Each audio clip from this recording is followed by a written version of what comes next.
Good evening, everyone, and Brokim Habaim, welcome. I looked up some words and phrases this afternoon based on this evening's program, so I could look like I knew Yiddish. As you can probably tell from my pronunciation and lack of accent, I do not. But while doing research, I found a really unique phrase I'd like to share with you. Mein Schweb is full mit Wengers, which means, wait for it, my hovercraft is full of eels. I kid you not. You can't make this stuff up. I don't know who uses this phrase or why, unless we have a bunch of hovercraft owners in our congregation who eat eels. But you have to admit, it certainly is unique, and that's Yiddish. So to continue, we have a great Brotherhood sponsored program for you this evening, Yiddish Revival. And we also have an outstanding number of attendees for tonight's program. We truly appreciate your participation. Now let's get to the program. Our host this evening is Brotherhood board member Matt Sadinsky, who will introduce our guest and take the questions you post in the chat box. I hope you enjoy Yiddish Revival. Matt, S.S. Aldine, it's all yours. Thank you, Brian. So tonight's program is called Die Welt durch die Welt, which roughly translates into English as the story goes. And as we'll see, it's a collection of rich and cleverly put together stories, each weaving some dimension of the role of the Jew in the family, community, and the role of leadership in families and the communities. And we hope at the end you might also learn a little Yiddish. There'll be some questions and answers at the end. And as I mentioned before, we're going to be recording this and then posting where it will be recorded so you can see it. And I got to tell you that my earliest memories of Yiddish was sitting on my grandmother's knee and realizing that it wasn't Hebrew and it wasn't English. And after a while, I realized that it sounded a little bit like eavesdropping because my parents would always go to Yiddish when they didn't want my brother and me to know what was going on. It was kind of like an under the breath language, you know. My great aunts would speak about Yiddish and they would tell jokes. And the altar cockers at the nickel and dime canasta and poker table would speak Yiddish and laugh and jokes. But we as kids would only hear Yiddish when somebody dropped something. You know, they would say, "What a schmuck," or "Boy, it's great." It was kind of like an under the language, under the the covers language. People never really talked about it. When the waiter dropped the soup, they would go plots, meshugas, and nobody really wanted to embarrass anybody. And they would always say things, under their breath. So here's a quick one. How do you tell a shlemiel from a shlemazel without being a shmendrik? A shlemiel and a shlemazel and a shmendrik go for a drive.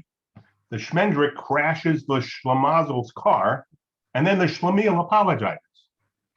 Think about it. Yiddish is also an attitude. Oy vey, captured in Yiddish, something like be kind, ask the Lord for help, be mindful, be grateful. It could always be worse. It seems like Yiddish has been a language tempered and borrowed from all the other languages, meaning hardship and kvetching, but sometimes always with lapses of joys in between. So we're grateful to have two distinguished guests for about the next hour. And some ground rules. I'm going to introduce Professor Jonathan and his son Jonah. They'll talk a little bit about Mordechai Lipson, the author of Die Welt durch Welt, and talk about the process they're going through, and introduce a number of stories in vignette and dialogue for each of their works. Then they and we will discuss them for about 10 minutes each. And we're happy to take questions in the chat, and I'll try to weave them together.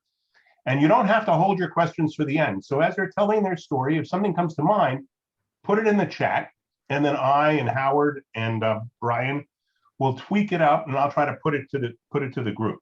And if you see any reaction buttons, there's also reaction buttons on the bottom of your screen. If you see the reaction buttons here, you can give a thumbs up or a attaboy, a hand. You can do that too. That'll help us know if we're connecting with you.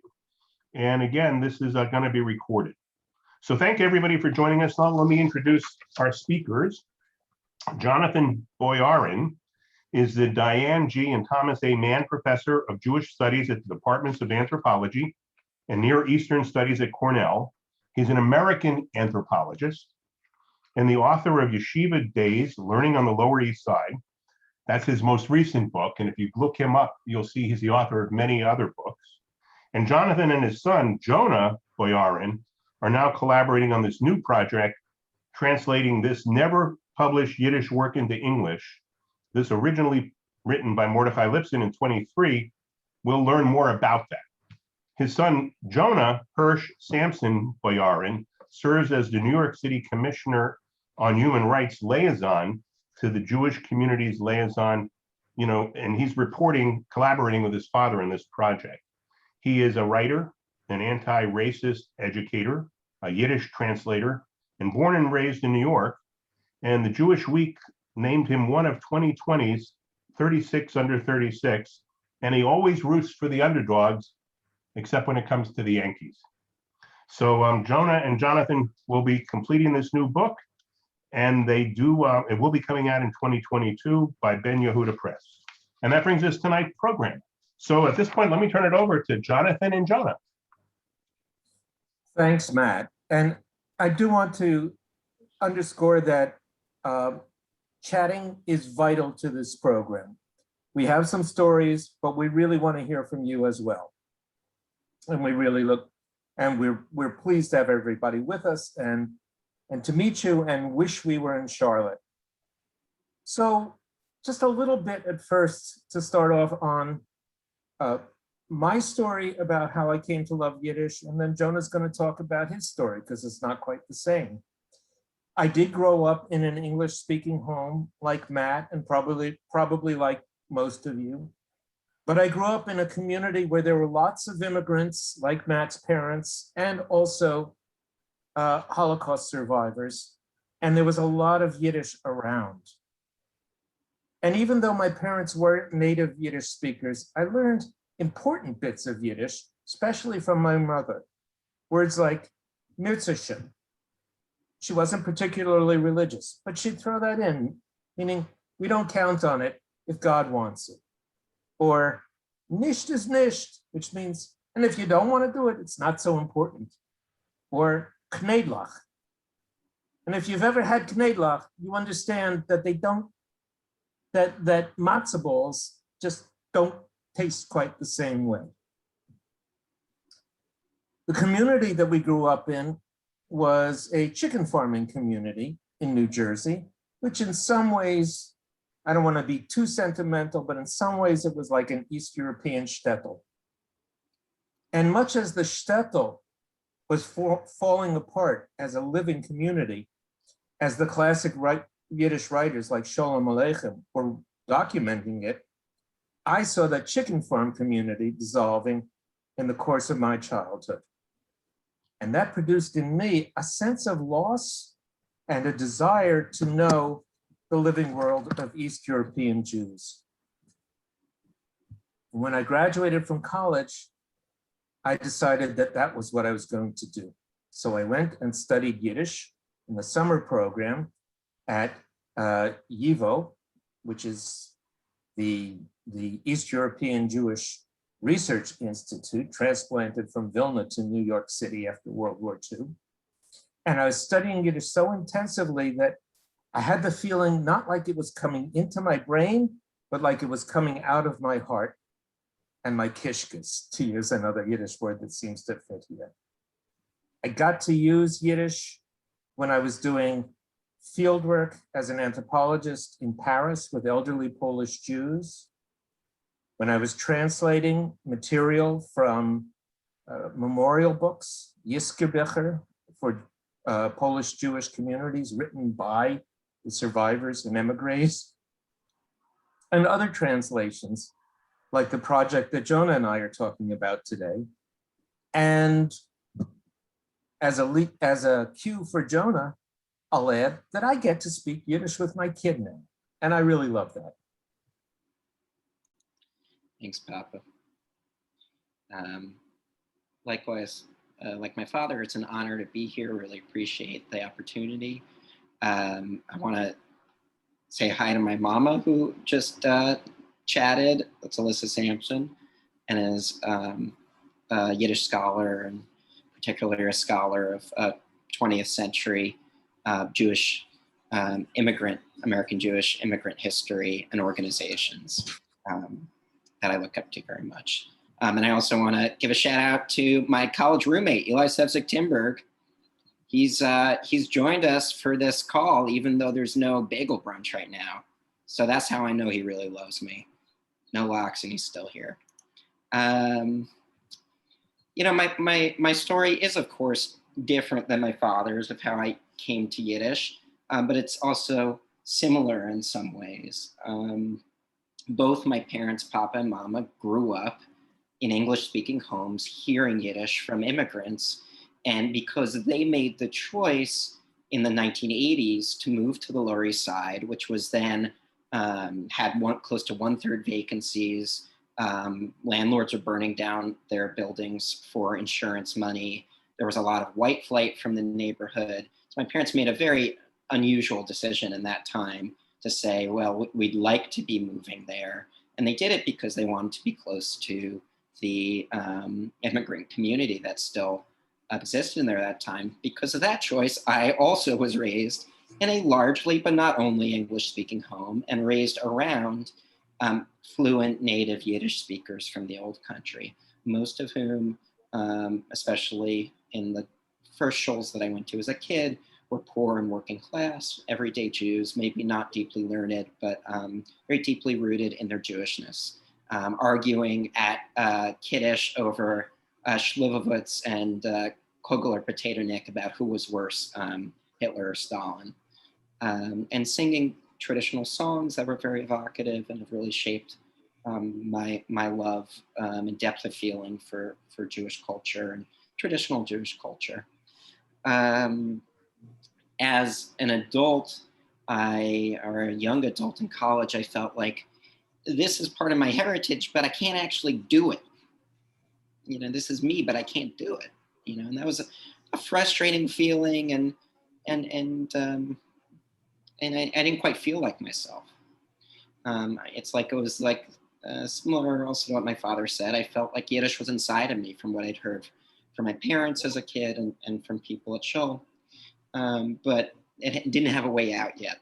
So I studied in college at the Yiddish Book Center. I did a summer learning fellowship there, and at YIVA, where my father had learned decades before.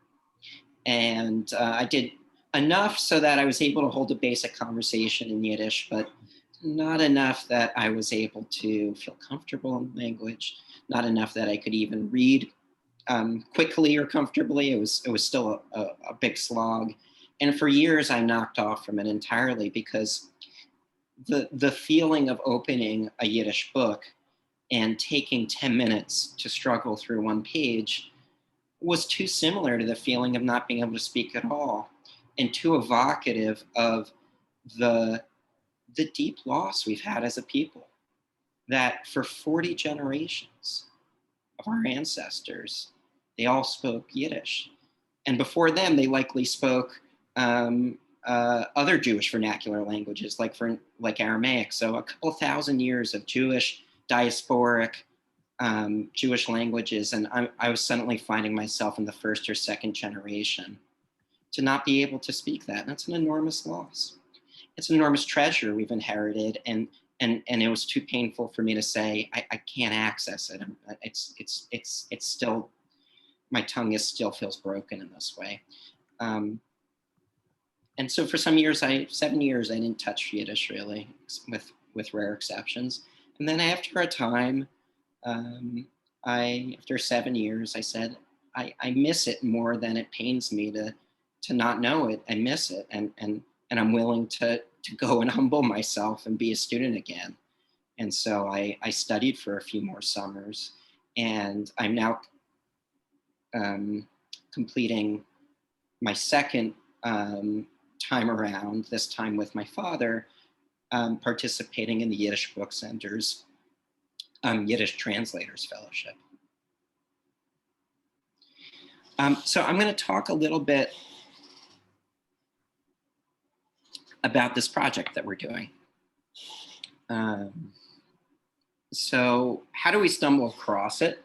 My father has loved this book for many years. It's called Die Welt der Zelt. And he said, Jonah, I think you'd like it. And here's a copy, but it's a little bit broken down. It's been, who knows how many hands it's been passed through, but the cover's peeling off. So, all right, I'll take a look at it and I'll see if I can get it fixed. So I took a tattered copy of Die Welt der Zelt, as the story goes, to Henry Street Bookbinders on the Lower East Side, which is owned and operated by an elderly Hasidic man who is also named Henry. And he said, I'm Henry. And I said, Henry? And he said, yeah, like the street. And I handed him the book and he said, oh, Shana Meiselach, beautiful little stories.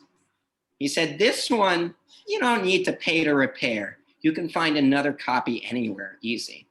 Which was the first I was hearing of that. That was the first copy that I'd seen in the world. And to be honest, I haven't seen a copy anywhere else since, except from the Yiddish Book Center.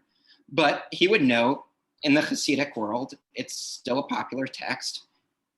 For the rest of us, it's unknown.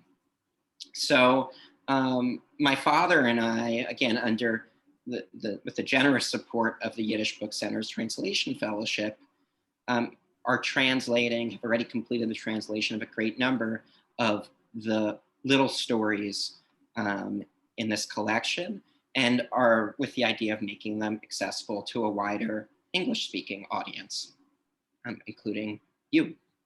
And as has been mentioned, we're gonna, Mirz Hashem, God willing, it'll be published with Ben Yehuda Press in 2022, next year.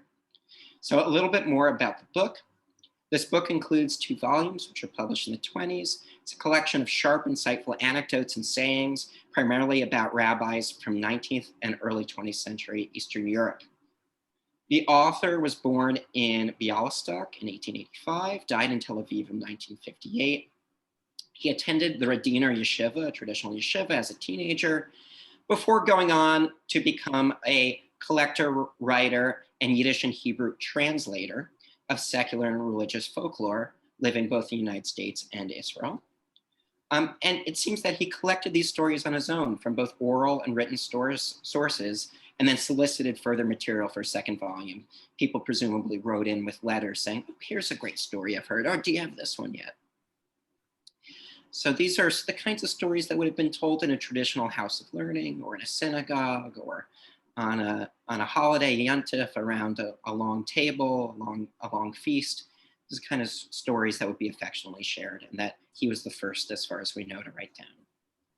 The stories in his collection are respectful of traditional authority, but they're emotionally, intellectually complex and diverse, which we think upends the stereotype of traditional people as only being rigidly dogmatic or uncaring. You'll see, you'll decide for yourself. And one limitation of the set is that they repeat, one limitation they carry over from their traditional world is an almost sole focus on men and not women as protagonists. Now, that limitation is not reflective of our values, but my father and I believe that we needn't throw out the baby with the bathwater. We can learn from the past here without needing to repeat it. Speaking of the past, Papa, do you want to give us a little bit of the context of where these stories are set? Yeah, just real briefly, because I think we all want to get into the stories, but as Jonah was suggesting, most of these stories are mostly about traditional, mostly East European Jews, and that's the world in which these stories are set. It's a world in which most Jews are still keeping kosher and observing Shabbos, where rabbis are authority figures, but as we'll hear, their authority is definitely not unquestioned.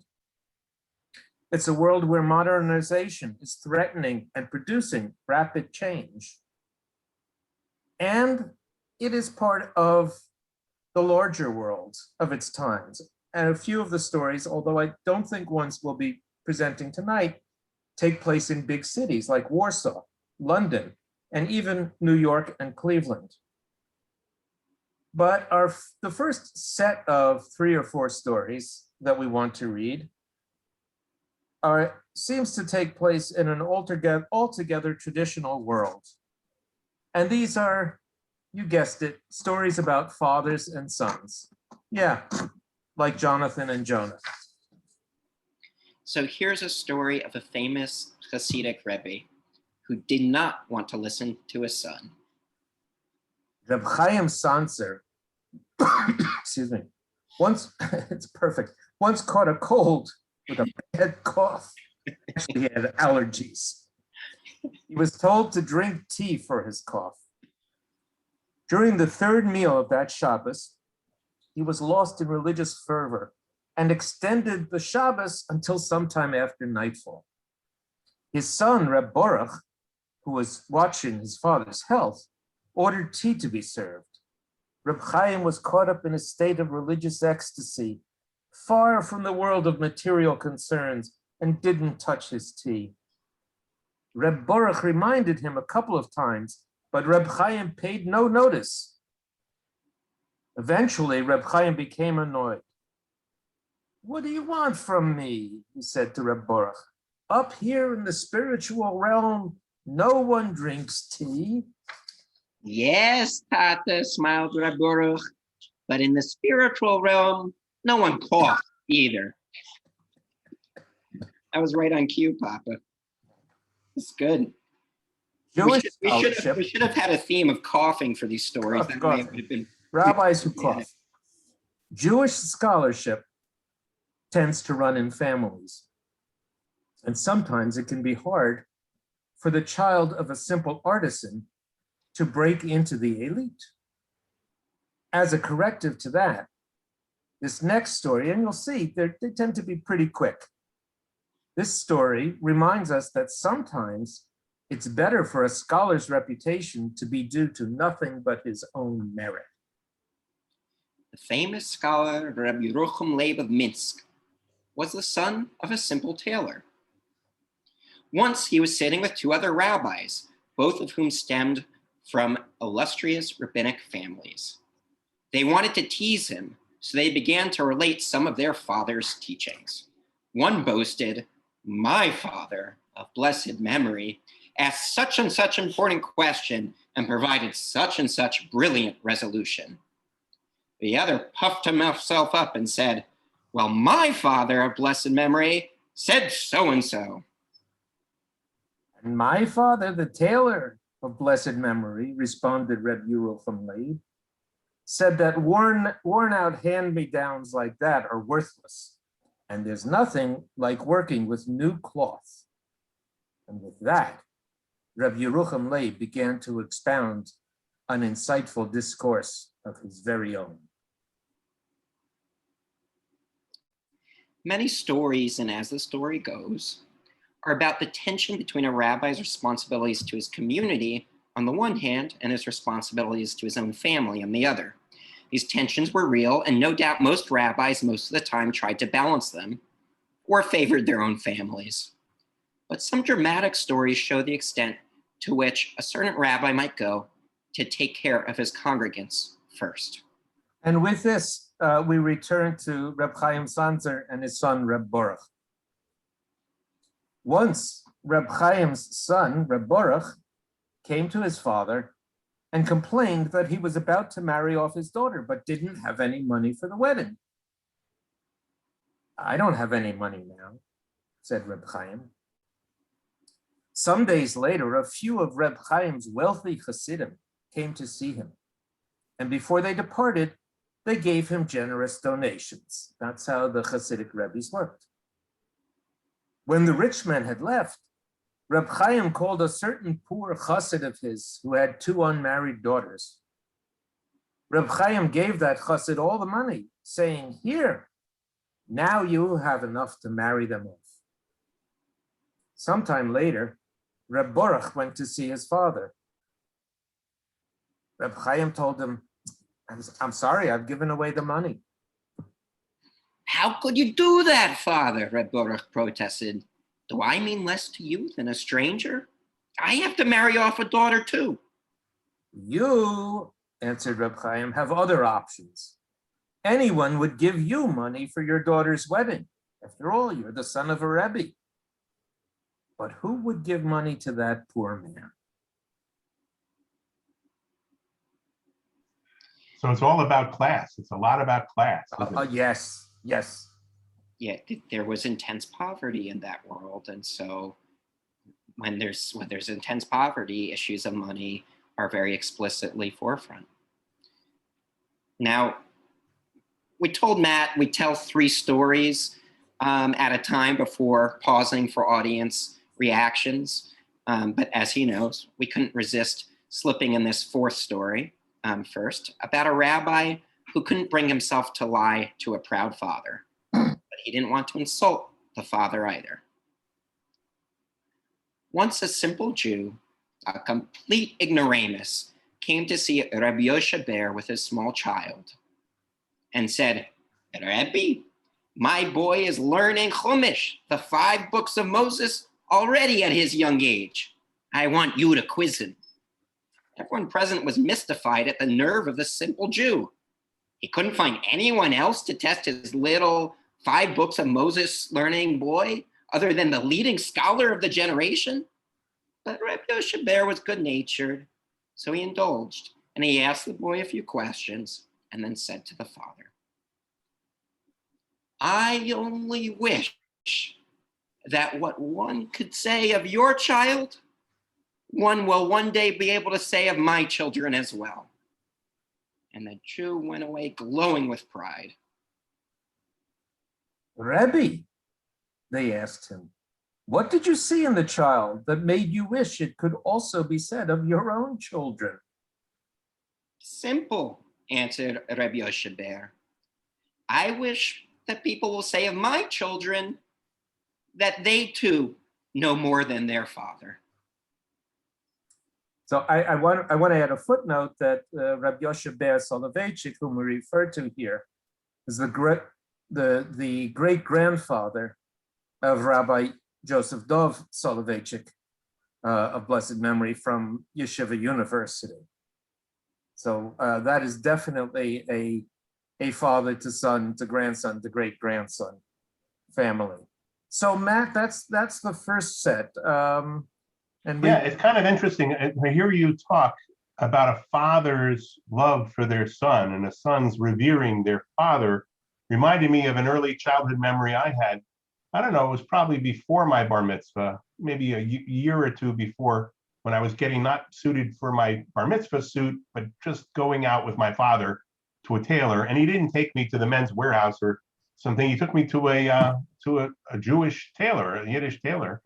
And all of their conversation was totally in Yiddish, poking at me and, wiping schmutz off my face and, pinching me here and doing things like that. But it was a great memory thinking back when I have 4 daughters and then got a son, to take him to the tailor to get suited. It was that kind of reverence. And actually, cloth is very important to memory. We have a friend on the Lower East Side who says, "I decided to go to shul because of the smell of my grandfather's tallis." Well, I think we've had some interesting comments in the chat about the chicken farms in Vineland and Yes. the different places where people were. I know that there was a group, HIAS, that helped poor immigrants get started, and they would give a land grant to help them get started in Vineland. That's right. Vineland it is in sort of western South Jersey, but also nearer the shore and in central Jersey. Hightstown people have mentioned, but in Monmouth and Ocean counties, there were perhaps thousands of Jewish chicken farms in the middle of this century. You mentioned HIAS, but also the Jewish Colonization Association, the Baron de Hirsch Fund helped. And part of it was because they wanted to get as many immigrant Jews out of the cities and settled on the land as possible. They thought it was healthier. They thought it would reduce anti-Semitism. and they thought it would prove that Jews can be productive. Somehow they didn't think that sweatshop workers were productive enough. Right. Elisa Sampson put in that there was also the German Jewish group, the Jewish Agricultural Society. Right. And I remember this was actually my grandmother, my mother's brother was the survivor who was settled there. So fathers and sons, what's it like, you two working together as father and son on this project? Who's pushing who? I would say we push each other with different things. My father pushes me to be more consistent with the project and more attentive to it, and not distracted by my day job and other obligations. And I push my father to be very careful with the stories. It matters. It matters a great deal to me that these stories read themselves so naturally in the Yiddish. You can feel it's like a well-worn piece of wood or something. It's that got the hands of many generations, many tellers on it that's kind of polished it to perfection. And that's a real challenge in translating and trying to bring something that's a paragraph or too long and make it as pithy from a culture that is foreign to most everyday Americans, and in some ways, even foreign to the grandchildren of that culture itself. It's a real challenge. Right. Well, I know we have to focus on just a few topics to talk about, but in this book of Lipson's, did you see stories of fathers and their daughters and daughters and their fathers as well? Very few. Women almost, I think the only place where women appear is either as supplicants to a rabbi, and we'll hear at least one story about that. Sometimes a mother, most commonly as a rabbi's wife, a rebbitzin. The rebbitzin. And I'm gonna pick up on what Jonah said earlier about this question and what you just asked us, that we know there are stories like this that were said by and were told about our great grandmothers as well. And nobody collected them yet. And it may not be too late. And I do dream of a book called The Stories, not just the stories my grandmother told, but the stories about my grandmother, how clever she was, how critical she could be, and so forth. Well, excellent. Well, let's go to the next theme. I guess the next theme, I think you told me, is dealing with non-Jewish authorities, because in our communities, we have the Jewish community and the rabbi and probably the rich guy, but then that whole community had to deal with outsiders. That's right. That's right. And those, as you'll see, in the old country, those authorities, those outside authorities, had a lot of power over Jews and were often quite antagonistic. So, first story. What to do when a powerful anti-Semite asks you your honest opinion of him? Here's one rabbi's solution. During the time Reb Nochumke was the rabbi of Grodno, the governor was a bitter anti-Semite. He caused the Jews endless trouble. But he had a very high opinion of Reb Nochumke. He knew Reb Nochumke to be an upright and honest man, a tzaddik. On New Year's Day, the leaders of the organized Jewish community of Grodno came to visit the governor, with Reb Nochumke in the lead, to offer their best wishes for the new year. As was customary, the governor received them, and in the usual fashion, they wished him a new year and new success. When they had conveyed their formal wishes, the governor hinted that they could go, but he asked Reb Nochumke to stay behind. When everyone else had left, the governor turned to Reb Nochumke. Don't think they're fooling me. I know that the Jews don't like me. I know they're not my friends. I don't do them any favors. I fully understand that when you gave me those New Year wishes, you were just doing it because you're afraid of me. What was on your lips wasn't what was in your hearts. As far as the rest of the people who were with you, that's no surprise. They're ordinary people, but I am very surprised at you. An honest person like you, a man who always speaks the truth. How can you think one thing and say another? God forbid, answered Reb Nachmanka. We all fervently meant what we said. We wished you a new year and a new success. What does new success mean to you? It means you should be promoted to a higher rank. You should be promoted to general governor or cabinet minister even. If that happened, you would leave Grodno province. And that is something the Jews of Grodno wish for with all their hearts. And one might say this is the original longer version of the famous rabbi's line from Fiddler on the Roof, may God bless and keep the Tsar far away from us. Yes. As this next story relates, Emperor Franz Josef was well liked among the Jews in comparison to this Grodno governor. It makes sense, therefore, that his portrait would hang in the synagogue of Krakow. So why wasn't the portrait hanging there when the emperor came to visit? The answer, to quote the great Aretha Franklin, ain't nothing like the real thing. The Austrian Empire, Franz Josef II, was a kindly ruler and fond of Jews. Whenever he came to Krakow, he was in the habit of visiting the Jewish synagogue as well as the Christian church. And the emperor's portrait was permanently mounted in the synagogue vestibule. It turned out one time that just before the emperor was set to arrive and everyone had assembled to greet him, the portrait had somehow disappeared from its place on the wall. By the time someone noticed this, it was too late. The emperor had already arrived. Immediately, he noticed that his portrait wasn't on the wall. He asked the rabbi, Reb Shimon Sofer, what was going on? Please understand, Your Highness, answered Reb Shimon. We Jews are obligated to put on tefillin each day.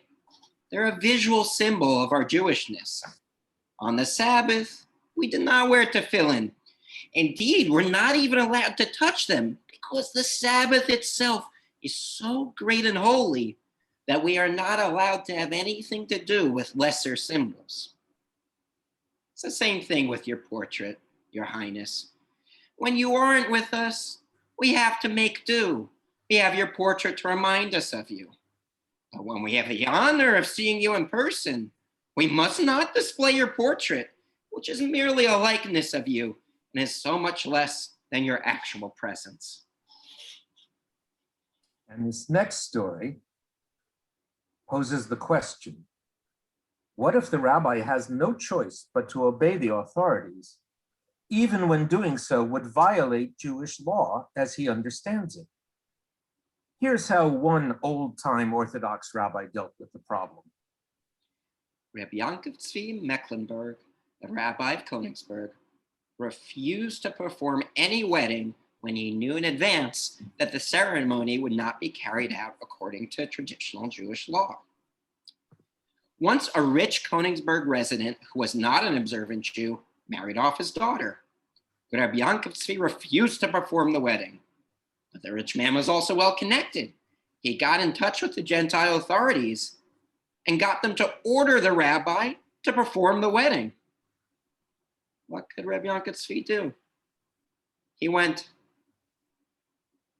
When it came to the point where the groom declares that he's betrothed to the bride, or that he has betrothed the bride, Rabbi Yankov Tzvi began in the usual fashion, prompting the groom word by word. Hooray! Hooray! Behold, Behold, at you, Mikudeshes, Li, betrothed are betrothed to me. to me. But then he changed the last words to Kedas, Kidas, according to the law of according to the law of Friedrich der Größer. Frederick the Great. I'm supposed to say Kadas Moshe Yisrael, according to the law of Moses and Israel.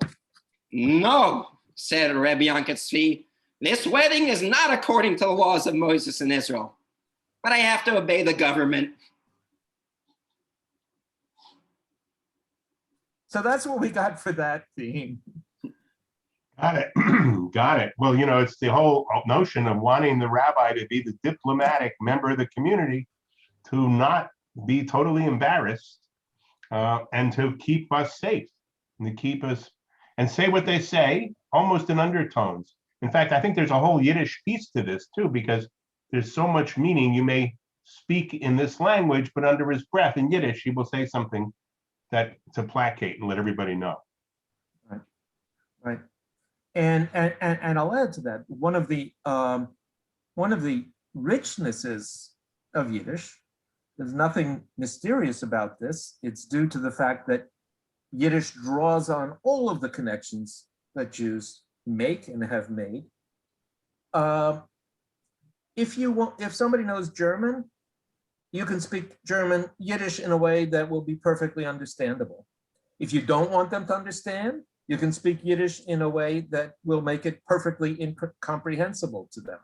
So there's a lot of question of word choice, right? That also goes into to what extent this is a public and civil language, to what extent it's a private, the hidden language of the Jews and so forth. And you're right, Matt, that these stories about how rabbis negotiate respect for the authorities with respect for Jewish autonomy kind of reflect the choices that you can make in Yiddish. Right. Somebody, Eli Timberg, responds, there's actually a little Briar Rabbit in these stories, Well, Eli, we would say they're actually Brer Rabbi stories. Yeah, Briar Rabbis. Somebody must have said that in the South in the past 100 years. Speaking of rabbis, I think the third and last set of stories are about rabbis and communities. And the role of the rabbi in the community is so important because, as you said, the elected officials or the dictators or the rulers would go to the rabbi to say, look, I'm looking for you to be honest with me. And I know I've had problems, but I've got my own political problems. I want you to explain it to your people, whether it's a program or it's something else. There's a relationship between the rabbi as representative to his community. Right. Although with these stories, we're returning more to interior dynamics and sort of to the rabbi's role, not so much as policemen of observation of kashrut and so forth, but to his role as the moral conscience of the community. Got it. So for the next story, you have to remember that in the Bible, in addition to the wicked cities of Sodom and Gomorrah, which we all remember, two more are listed, Admah and Tzfoim. So 4 wicked cities. And you have to know that the Council of 4 Lands, called the Vad Arba Arotzos, was the central body of Jewish authority in the Polish-Lithuanian Commonwealth from the second half of the 16th century to 1764. Then you'll understand how this story relates to the moral rebuke the great scholar known as the Vilna Gaon gave to the trustees of Jewish Vilna. The Vilna Gaon had made an agreement with the trustees of the community that he was not to be bothered and summoned to a meeting unless it involved a proposed new communal regulation. That's the only thing he would be bothered with, a new communal regulation, something of that import. One time, the trustees wanted to pass a regulation that no outside paupers would be admitted to the Vilna community. No one could immigrate, no Jewish paupers could immigrate to the city of Vilna. They called a meeting and sent for the Goyen to join them. The Goyen came. When he heard what the question was, he said to the trustees, "We had an agreement that you wouldn't summon me to a meeting unless it had to do with a new regulation."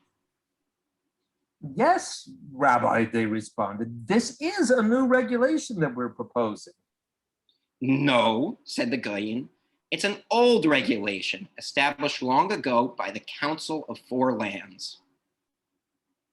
4 lands, wondered the trustees. We didn't know about that. The record books of the Council of Four Lands mentions no such regulation. "Not today's 4 lands of the Polish-Lithuanian Commonwealth," said the Goyen.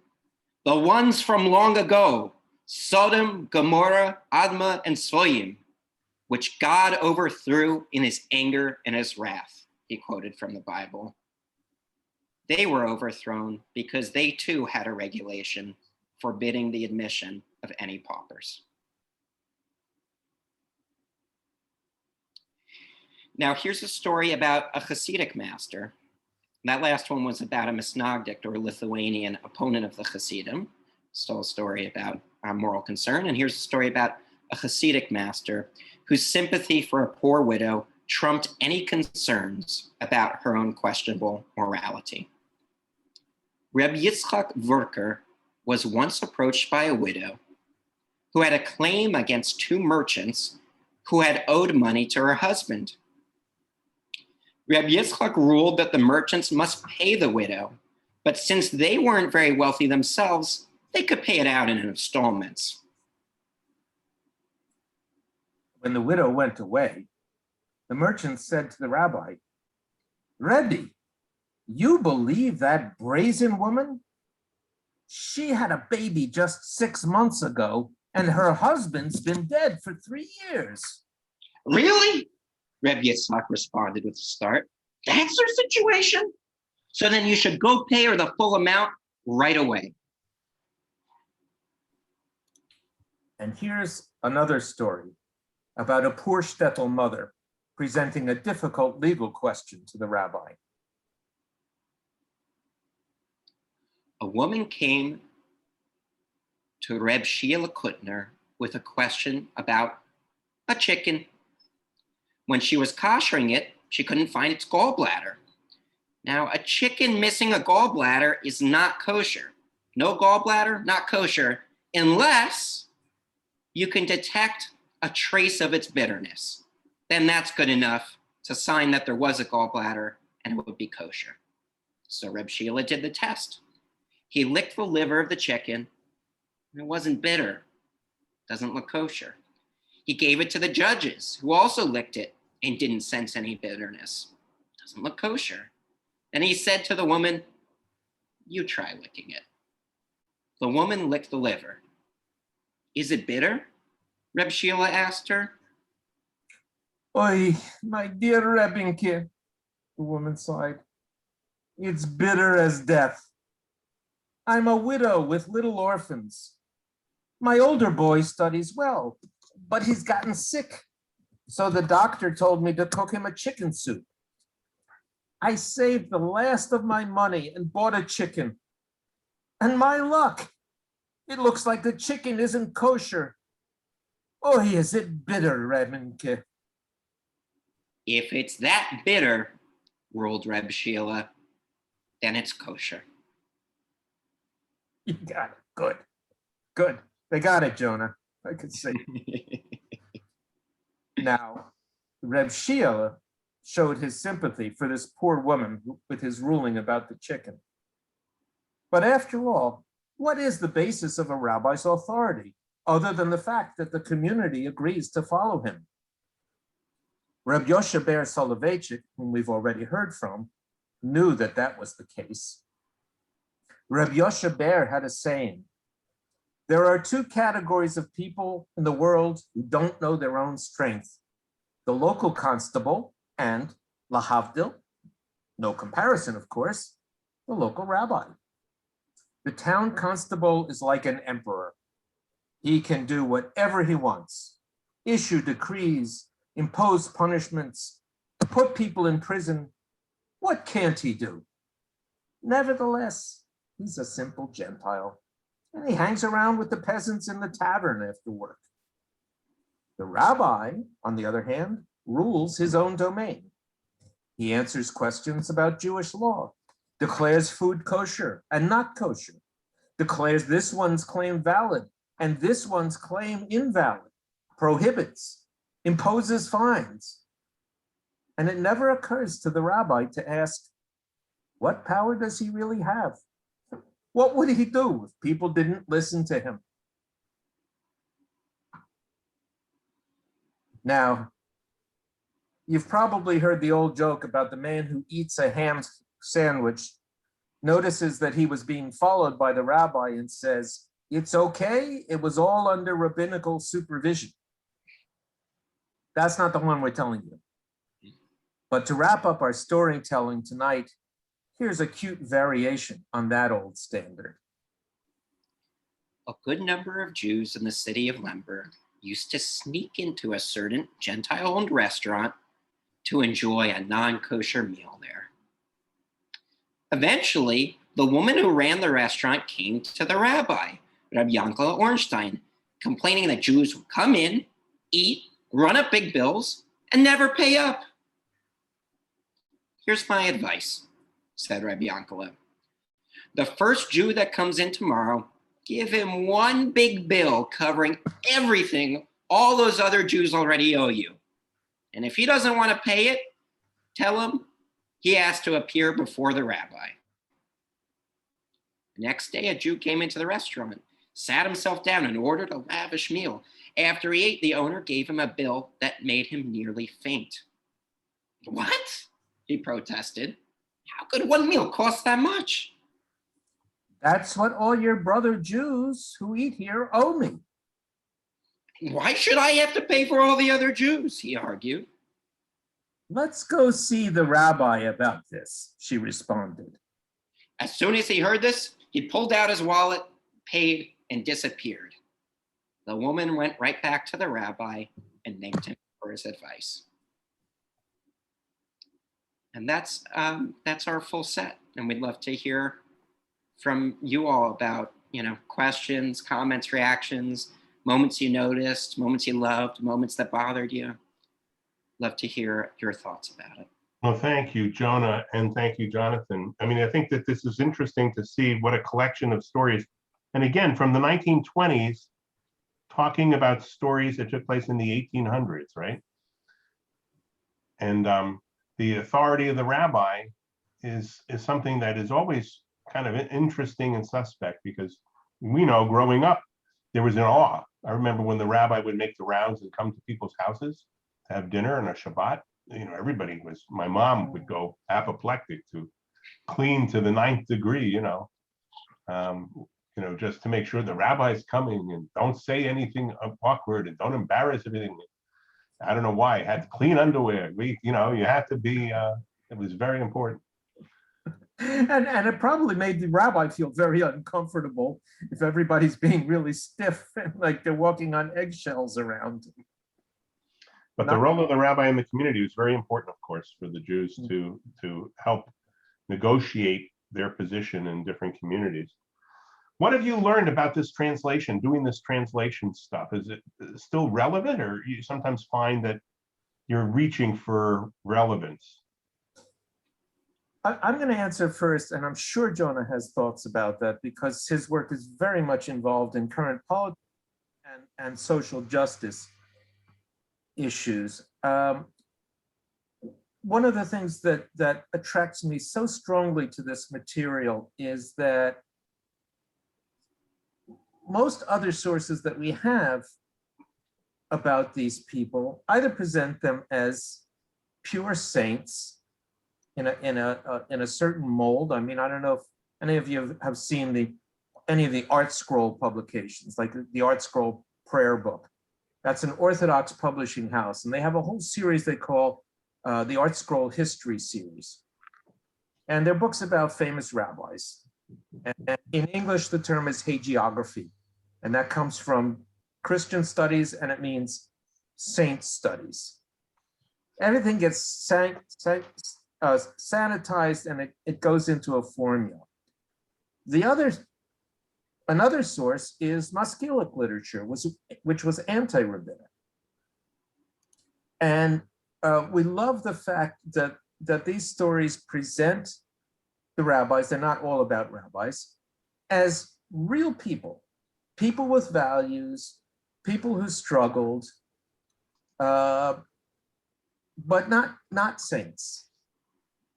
And that in itself has a relevance to me. We've highlighted here some of the stories about how the rabbis push the wealthier people in the community to share and remind them sometimes that Menschlichkeit, being a mensch, is, as one of those stories says, the 5th volume of the Code of Jewish Law. Jonah, you have something to add to that? I'll piggyback on what you said. I think one thing is that we tend to tell stories of the old country in very simplistic ways, the sort of fiddler on the roofication of things that, once there was a tradition, it was extremely dogmatic. Tevye had to break free from it so his daughters could be happy, but then it all had to end because of anti-Semitism. And one of the things that we hope to show in these stories or share by translating the stories with a more general public is there already was great humanity within the tradition. There could be rigidity too, and I'm not gonna undo, wave my hands at that. And particularly in the sexism of the tradition, which is reflected again in the male-centric telling of these stories.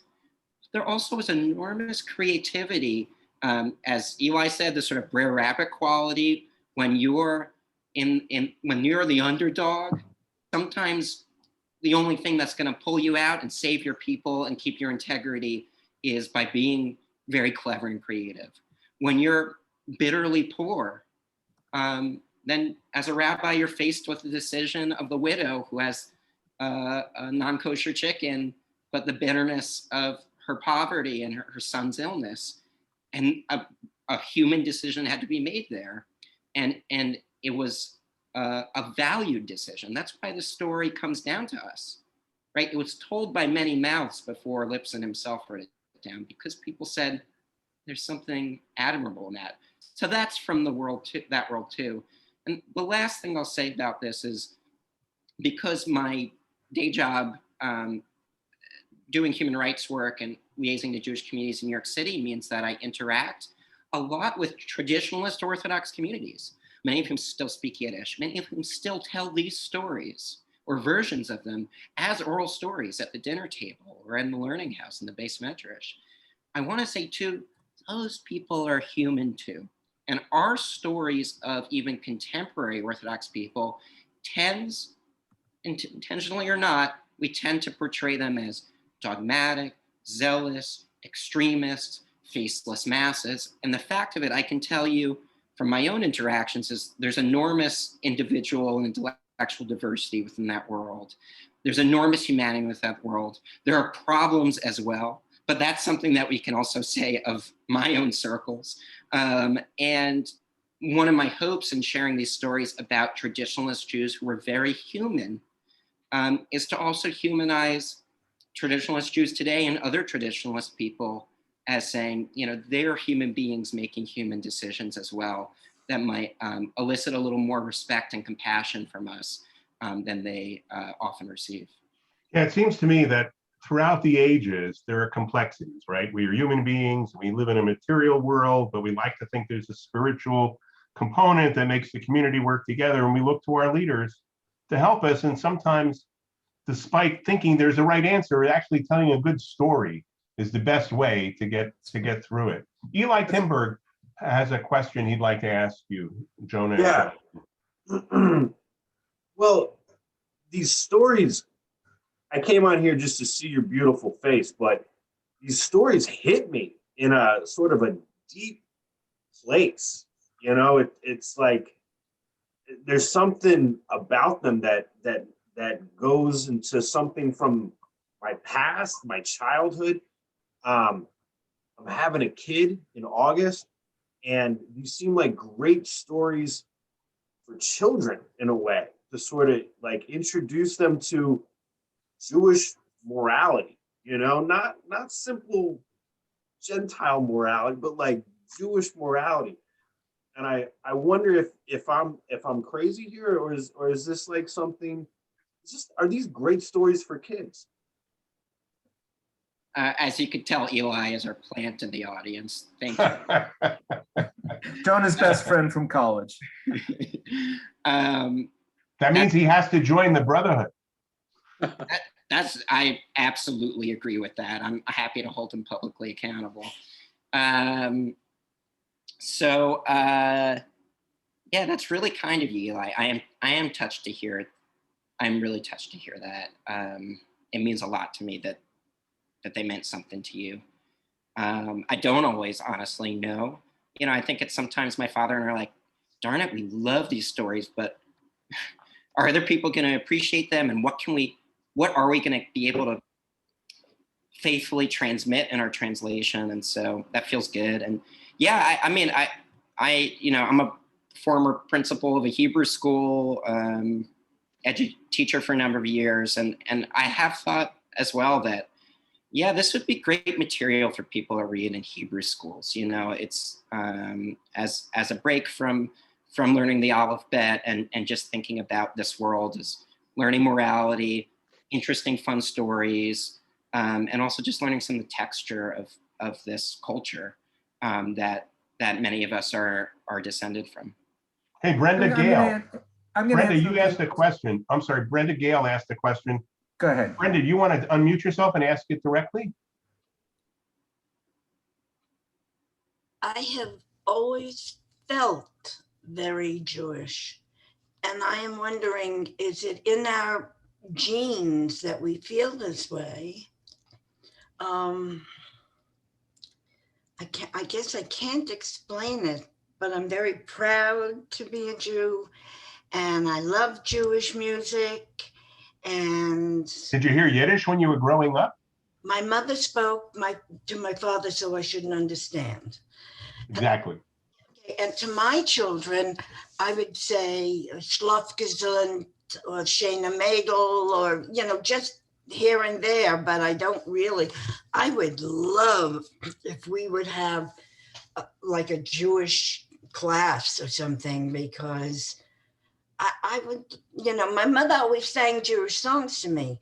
So I know some Jewish songs, and I know all Jewish melodies, like Via Hin Soll ich gehen, and I just can't think right now, but. Well, thank you for sharing. Thank you for sharing. I mean, I think it is partly in our genes, and we tell these stories, we hear them very young. Somebody else in the chat put down that Jerry Simon, I said, I've heard very few stories about my father in Eastern Europe. He remembers the one about the Sabbath chicken. And while we're at the end of our program, we have time to answer questions. Does anybody else have a question? Feel free to unmute themselves and to ask our scholars about this or the experience of translating a book, getting published. Matt, yeah. I wanted to say, first of all, in response to Brenda, you could say it's in our genes, but only to the extent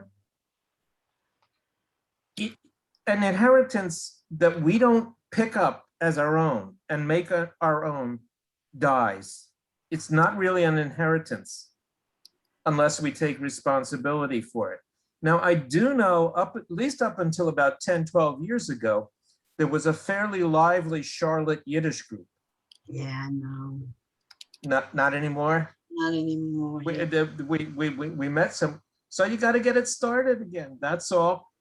Here in Ithaca, New York, for the first time, there's a Lehenkreis, a reading group. And starting next year, Yiddish is going to be one of the languages that you can take to fulfill an undergraduate language requirement Yeah, nice. at university. Thank you so much. That took some work, And I also wanted to respond to a comment that Eli made a while back. without a joke. He said, some of these kind of sound like the Brer Rabbit stories. And aside from the rabbi pun, there's something in that. These are very Jewish stories. They're also folk wisdom stories. They're stories about how the underdog can get by. And for some reason, when I was a kid, I took out of the library, a book called Once the Hajj, which was a collection for children of stories about a religious Muslim man in Egypt. And he was a bit of a trickster and on the margins. And the stories are very reminiscent of many of these. I want to thank both of you, Professor and Jonah. It's interesting to me in doing research for this program, I kind of Googled what's going on in Yiddish, and Wikipedia says that Yiddish is really undergoing, as you said, a revival. Colleges are offering it for classes, and there are now thousands of pages. And maybe, according to Wikipedia, they say it's indisputable that Yiddish is more alive today than ever before. It's not so much a spoken language, but as a written language. And maybe there has never, ever been a period in our history when more words and stories have been written in Yiddish every year. Today it's written and spoken. And before COVID closed Broadway, Fiddler appeared in an off-Broadway in New York City in all Yiddish. I don't know when the last time that was. And probably there are many more klezmonim in the world today than any other period in our history. And maybe you could answer a question, why that? Why do you think that is now? Is it this we're clamoring to go back to our roots? Well, yeah. Yes, well, first of all, part of the reason that Yiddish production of Fiddler on the Roof was so successful wasn't just because people wanted Yiddish, but because it was really good. It was really well done. So part of the answer, Matt, is that people are realizing that Yiddish is not just a matter of nostalgia. It's really a productive cultural source and creative resource, and not just for Jews. That's part of the answer. Part of the reason it worked so well is because it was a much more Jewish production of Fiddler on the Roof than in English. There's Jewish things you can say in Yiddish. And that's part of the challenge that Jonah and I face in this translation. Translation is carrying it across. How do you carry it across without everything that's rich in it dribbling out? Part of the reason why we speak about a Yiddish revival, and Jonah was talking about Haredi or Hasidic or ultra-Orthodox, what he and I call traditionalist Jews, is that they, in their communities, they're sustaining Yiddish and they have large families. So some point about 25 years ago, I think, the number of Yiddish speakers in the world finally stopped declining and started increasing again.